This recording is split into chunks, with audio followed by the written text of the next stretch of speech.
Ассалаумағалейкум, эфирде Қазақстан жаңалықтары. Бүгін Наурыздың 19-ы күн дүйсенбі. Саясаткер Владимир Козлов пен қоғам қайраткері Серік Сапарғали уақытша тергеу уақытысында тағы бір ай қалатын болды. Осыған дейін болған тергеулерде күдіктілерге нақты айып тағылмағандықтан істі сотқа жіберуге дәйек жоқ. Тергеушілер соттан оларды тағы да бір ай абақтыда ұстап тергеу жүргізуді сұраған. Владимир Козловтың жұбайы Алия Тұрысбекова олардың бұл сұранысын саяси астары бар деп санайды. Естеріңізде болса, қоғам қайраткері Серік Сапарғали мен тіркелуші Алға партиясының жетекшісі Владимир Козлов қаңтардың 26 күні Жаңаөзен оқиғасында әлеуметтік араздықты қоздырды деген айыппен 2 айға уақытша тергеу уақытында жабылған болатын. Олар наурыздың 23-інде босатылуы тиіс болған. Алайда тергеушілердің арыздануымен судья Гүлшахар Шыныбекова осыған дейін тағылған айыпты өзгеріссіз қалдырып, тағы бір ай тергеу уақытында қалатын болды деген үкім қабылдаған мәлімдеді. Владимир Козлов осы жолғы үкім бойынша жұбайымен кездесуге мүмкіндік берілмейтіндігі айтылды. Сондай-ақ Алия Тұрысбекова қанша арызданғанымен қоғамды қорғаушы болуға сот тарапынан келісім берілмеген. Жаңаөзен полициясы мен тергеу өкілдеріне қоқан-лоқы көрсетті деген айыппен ұсталған жергілікті тұрғын Тамара Ерғазова 2 айға үй қамақта отыратын болды. Жаңаөзен қалалық соты өткен сенбі күні Маңғыстау облыстық алдын ала тергеу мекемесі қызметкерлерінің шағымын қанағаттандырды. Суд постановил ходатайство следователя суда Маңғыстауской области Шушанова о санкционировании меры пресечения в виде домашнего ареста удовлетворить. Санкционирует домашний арест в отношении Ерғазовой Тамары Сигізбаевны, обвиняемой по статье по части 2, статья 354 УК Республики Казахстан сроком на 2 месяца. Осылайша күйеуі Жаңаөзен істі бойынша айыптаушылардың бір ретінде сотқа қатысқалы жатқан Тамара Ерғазова бұл процеске қатыса алмайды. Үйінен өз үстінен қозғалған іс бойынша тергеу аяқталғанша үйінен де шыға алмайды. Ерғазова Жаңаөзен істі бойынша тергеудің әділ жүргізілуін талап етіп, оның олқы тұстарын ашық айтып жүрген әйел.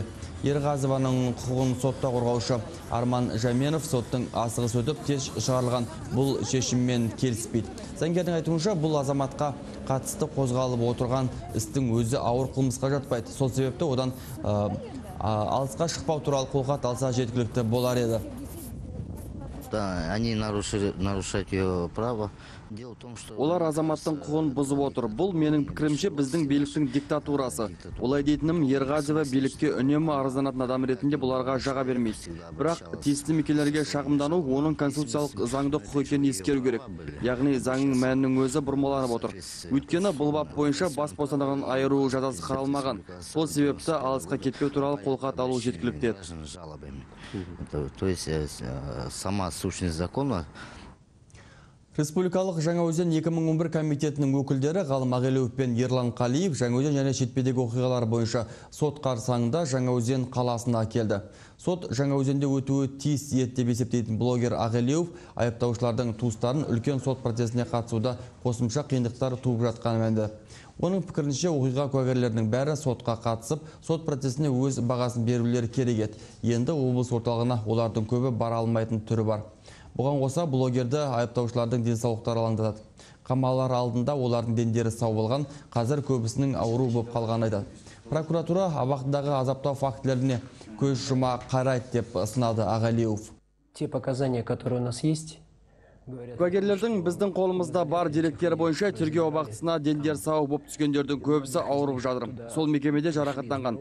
Ол турасында прокуратура арыз түсірілген еді, бірақ тиісті мекеме оған назарында салмады. Өкінішке орай прокуратураның өтініштерге қатысты жауаптары мардымсыз. Неге азаптайды? Кімдер? Осы сұрақтарға жауап жоқ.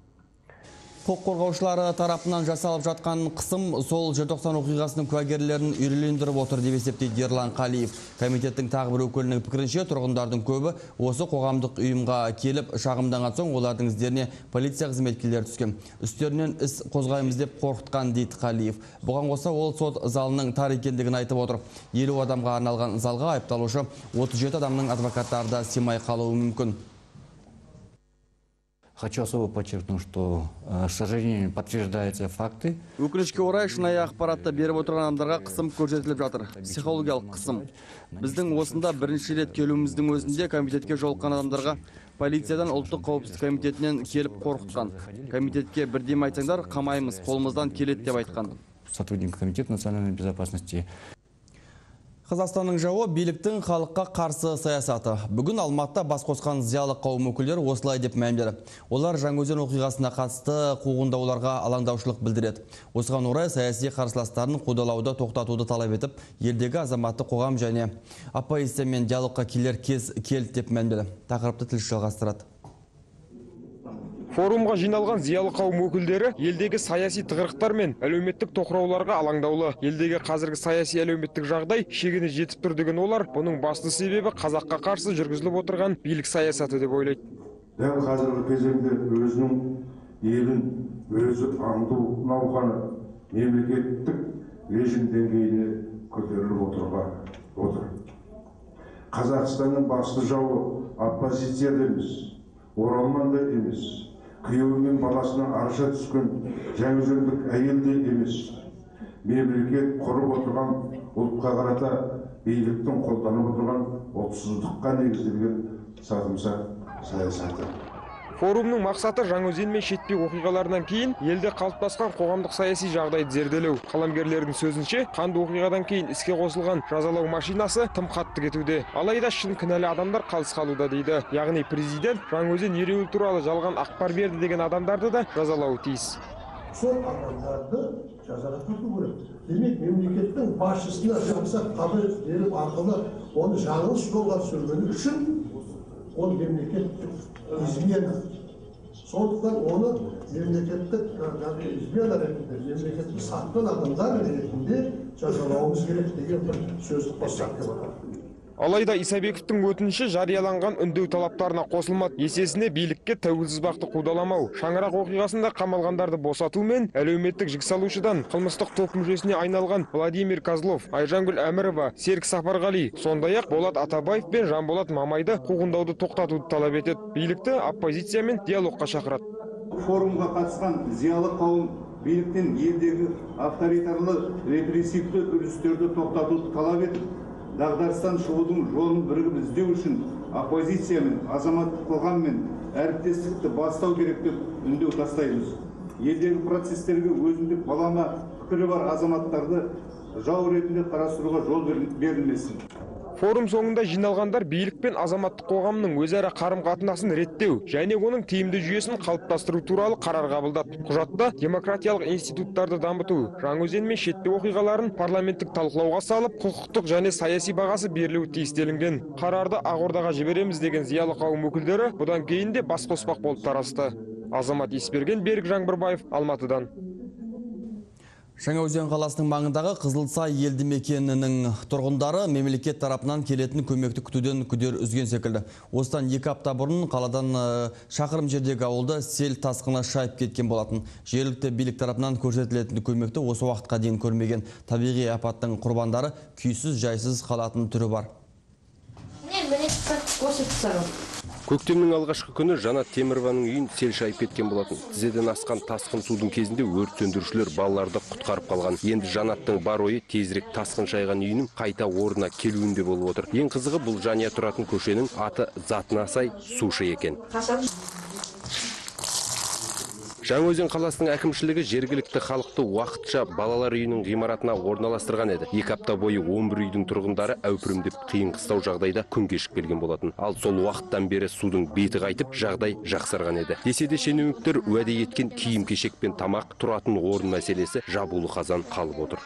Кешегіректі бізге деттім. Біз енді сендерге тамақ бере алмаймыз, әкімге барың деп. Әкім алдында келіп кетті, список алып кетті. Біз балдардың киімі, өздерінің киімі, қандай киім керек деп. Сон бәрін списогын жазып жібердік. Ешқандай нәтиже болған жоқ. Мына балдарымыз сабаққа берем деді, киім әкелем деді. Ол тек күшті қылан бәрін деді. Гарононың адамдары да келді. Қарат та кетті. Гароноға мен қайта звондадым. Звондасым соткымды алмайды. Әне барамыз, міне барамыз. Әкімге барсақ, әкім жоқ. Сосын орынбасарына жібереді. Орынбасары мен білмеймін дейді. Тағы біреуге жібереді. Сөйтіп аяғымыздан тоз айналғанда. Міне мынау жағдайымыз осы енді біздің. Жанат тұрып жатқан төтенше жағдайдағы үй кез келген уақытта қирап кетуі ықтимал. Бірақ амалдың жоқтығынан осы шаңырақты екі баласы бар Жанаттың сіңлісі Ағырыс Бектұрғанова да мекендеуде. Екі баланы жалғыз асырап отырған Ағырыстың айтуы бойынша, егер әпкесі болмағанда оның паналар жері тек қана көше болар еді. Басар жері барар тауы қалмаған тұрғындардың 2 апта бойы көрген көмегі тек билік тарапынан келген 2 қорап макарон мен нан ғана болған. 8 наурыз бен 22 наурыз қарсаңында осындай елеусіз жағдайда қалған халық өздерін ешкімге керек еместей сезінуде. Дегенмен де соңғы амал Жаңаөзен қаласының әкімшілігінің есігін торылдау болып отыр. Үй берем, ана со әкімге бардық, үй жоқ, общий жоқ, анау жоқ, мынау жоқ, бәрі тек қирап қалыпты, құрып қалыпты деді. Тек аузын күшеппен сүртті де, құруа деп беріп, білмеймін, неғып әкім болып отқан адам білмеймін. Қызылсай ауылының тұрғындарының үйіміздің жайы не болмақ деген сауалына Жаңаөзен қаласының әкімі Серікбай Тұрымов оларға міндетті түрде көмек болады деп сендіруде. Ол үшін селдің қаншалықты болғанын тексеріп жатқан комиссияның шешімін күткен жөн. Алайда егер үйлердің рұқсат етілмеген орындарға салынғаны анықталатын болса, онда халыққа тіпті қиын жағдай тумақ дейді Серікбай Тұрымов. Ақшамыз бар оған төлейтін. Бағасын шығарып болсын. Содан кейін барып әрқайсыңызға көмек береміз. Бірақ комиссия анықтайды оны. Ол қалай салынды, қайтып салдыңыздар. Ол егер әуелден дұрыс салынбаса, егер бір келісі келмей тұрған зат болса, оған мен бюджеттің ақшасынан сіздерге уәде бере алмаймын. Арнайы комиссия шешім шығарса, вот мен сіздерге көмегін беремін. Ақшамыз бар оған. Қаржының бар екендігі және оның ешбір қисынсыз жұмсалып жатқанын жақында ғана Маңғыстау облыстық қаржы полициясы да растаған еді. Онда Жаңаөзен мен оның айналасындағы аймақтарды ең жемқорлық пен сыбайластықтың ортасы деп көрсеткен. Мысалға, Қызылсай ауылының бұрынғы әкімі жемқорлық пен заңсыз жер сатты деген айыппен 7,5 жылға бас бостандығынан айырылған. Дәл осындай бармақ басты көз қысты әрекеттерден зардап шеккендердің ішінде Жанат Темірованың жанұясы да бар. Кейіннен анықталғандай, бұл кісінің үйі де заңсыз салынуға тиіс емес жерге орналасқан екен. Заңды бұзып, қалтасын қомпайтқандар темір тордың артында отырғанмен жазығы жоқ Қызылсай жұртының мәселесі шешімін таппай шырмалып тұр.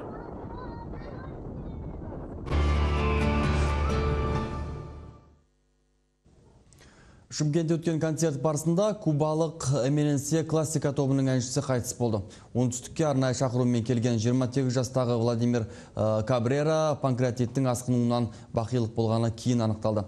Алғашында жүрек талмасынан көз жұмды деген ақпарат тараған болатын. Да, я знаю, что умер, умер человек, но... Науқас клиникалық өліммен түсті. Деміде жүрек қысымы да жоқ болатын. Жансақтау бөліміне жатқызудың да қажеті жоқ болатын.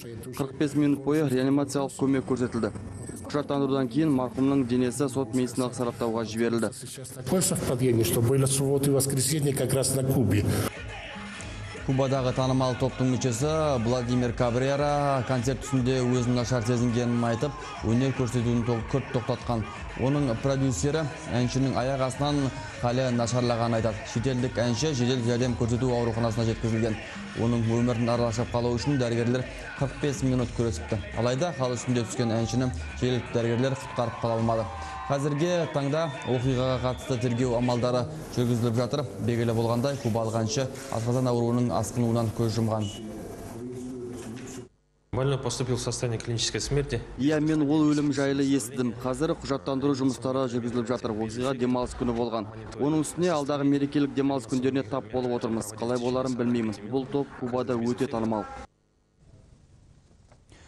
Хабарымыз жалғастырамыз. Қоғамға титтейді пайдасы жоқ партиялар таратылсын. Бұл Әділет партиясына мүше болып кіріп, кейін белгісіз себептермен қатарынан шығып кеткен саясаткер Мұсағали Дуамбековтың үндеуі. Осы үндеу осыған дейін Әділет партиясының төрағалық қызметінен бастатқан Мақсұт Нәрікбаевтың қадамына байланысты жарияланып отыр. Саяси ұйымды құрып, оған 8 жыл жетекшілік еткен президенттің сонау жылдардағы курстасының, яғни Мақсұт Нәрікбаевтың аяқ астынан бұлай жасауына не себеп? Мақсұт Нәрікбаевтың әділеттегі орнын енді кім басуы мүмкін?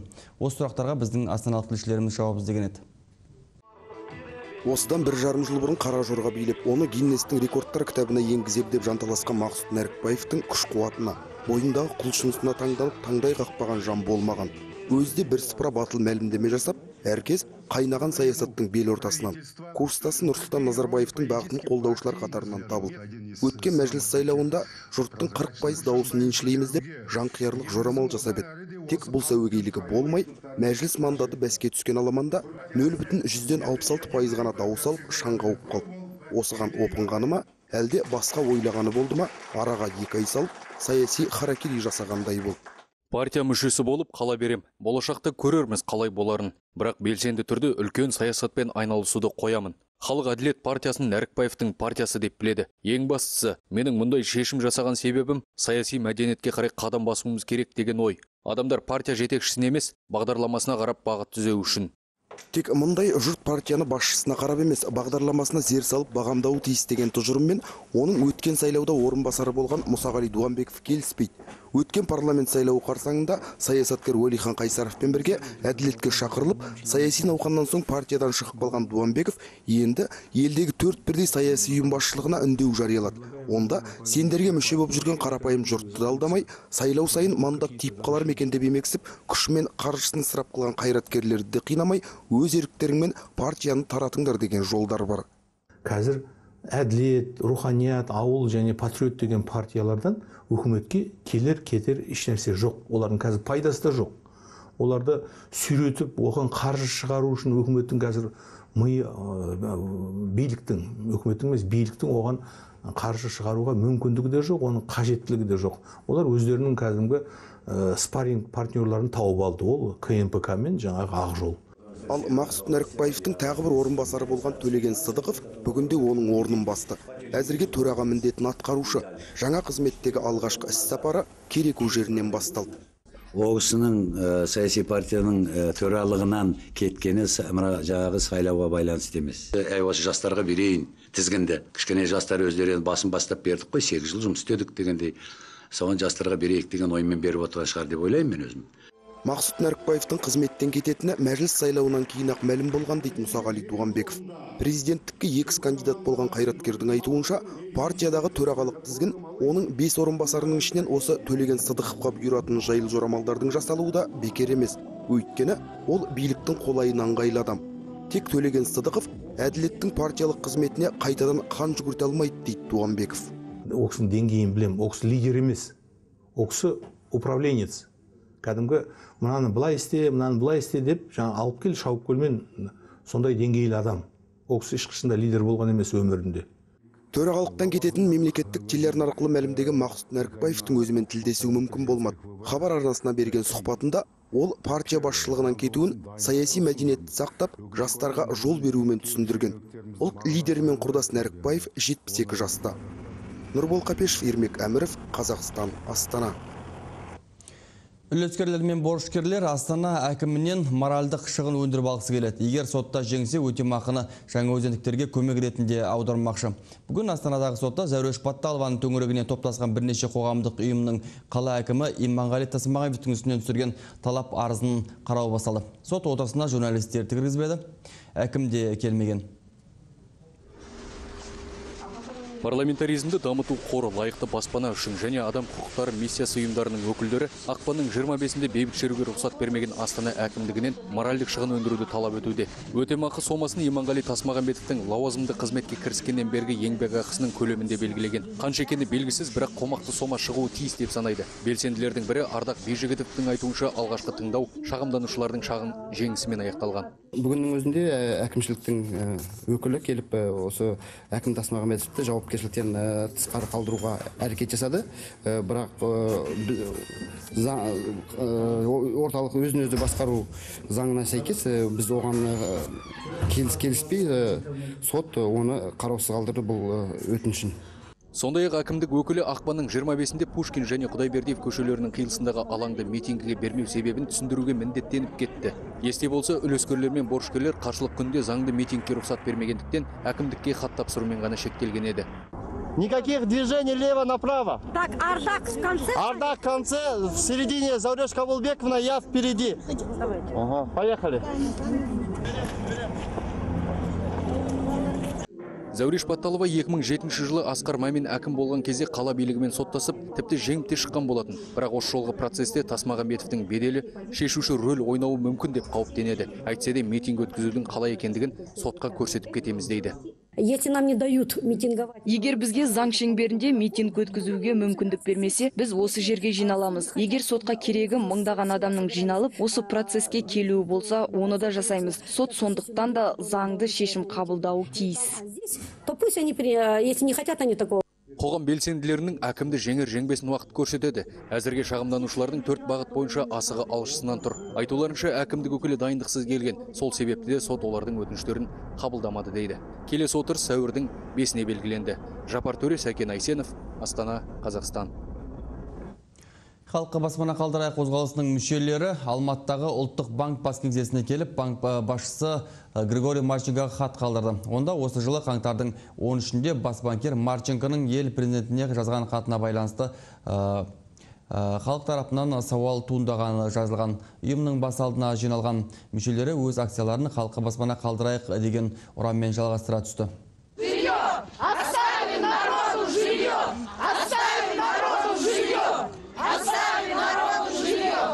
Темір банктың өзінде 90 адам бар. Ал қанша банкта қаншама адамдар бар. Жағдайымыздың келгенше төлегенге дейін бізге қарасын, біздің жағдайымызға қарасын. Біз төлемейміз деп отырған жоқ, біз төлейміз. Салада қалғымыз келмейді. Елдегі бас банкир Марченконың президентке жолдаған хатын қозғалыс мүшелері интернет беттерінен кездейсоқ көріп қалған. Онда Марченко мырза президенттен банк салымшыларының ай сайынғы берешегін былай қойып, қарыздың барлығын кепілге қойған дүниелерін сатып жапсын деген ұсыныс айтты дейді қозғалыс мүшелері. Осы ұсыныстың іске аспауын сұрап, Алматы қаласының әкімінен бастап депутаттардың біразына үкімет басшысына президентке де арнайы хат жолдадық дейді банк салымшылары. Алайда қазірге лауазымды тұлғалардан жауап қайтарыла қоймаған. Мына Марченконың істеген тірлігіне қарап, сол үшін біз келіп, тағы алдынан өтіп отырмыз. Бұған етпейтін болса, жағдай өте қиын болады. Потому что халыққа көмектесіңіздер, жоғарыда отырған ағалар деп айтамын. Одан артық не айту керек? Басқа не айтамыз? Бізге, мысалы, общий ипотекамыз төлей алмай жүрген адамға бүкіл суманы толықтай төлесін деп сондай сөздер жазған. Ол ақшаны қайдан табамыз біз? Оңтүстік Қазақстан облысының имамдары 40 литрден астам қан тапсырды. Ұлыстың ұлы күні қарсаңында үлкен шараға 100-ге жуық діндар жұмылдырылған. Сауапты іске облыс жұртын насихаттағандар осы шараны жыл сайын қайталауды жоспарлап отыр. Бастаманы облыс діндарлары бірауыздан қолдапты. Қайырымдылыққа өңірдегі қайтарымсыз, яғни ақсыз донорлардың тым аздығы себеп. Қазіргі таңда өңірдегі қан орталығы қайырымдылыққа зәру екенін орталық мамандарды растап отыр. Бұл мәселеге қоғамның бет бұру қажет деп есептейді. Облыстағы қан қоры 12 000 литрді құрайды екен.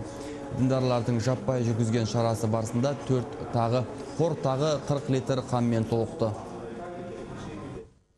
Бұл қан тапсыру пайғамбар Мұхаммад Мұстафа саллаллаху алейхи дәуірінде бұндай қан тапсыру орындар болмағаннан кейін олар қанды уақытында әр жыл сайын алдырып тұратын. Бұл денсаулықты күшейту үшін және басқалары қол ұшын беру. Қол ұшын беру деген маған қалай түсінеміз? Қазіргі міне осы заманда көп жастарымыз авариядан бағанағы жақсы анемия деген аурулар бар.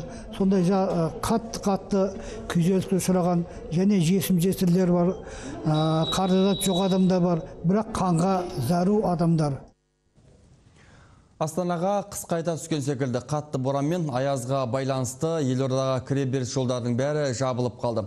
Қалың қар Астанада бүгін таңертең ерте жауа бастаған түске таман боран күшейе түсті. Бірқатар аудандарда жол жабылып қалды. Ондаған техникалардан қаланы тазалауға кіріскен, бұның өзі көліктердің жүріп тұруын одан сайын қиындатып жіберген. Ал мамандар болса, циклонның келе жатқандығын қала билігіне алдын ала ескерткен екен. Соған қарамастан осындай жағдай болып отыр. Қазгидрометтің хабарлауынша жауын шашын боран алдағы күндерде жалғасады, бірақ мейрамға қарсаңында күн жылиды, бірақ дегенмен де қыс әлі де аяқталатын түрі жоқ. Өйткені мамандар сәуір айының басында осындай су Қазақстан аймағына қайта оралады деп отыр. Бүгінгі күннің маңызды оқиғалары туралы тілшілер дайындаған жаңалықтарды көрдіңіз, бізден ақпарат күтіңіз.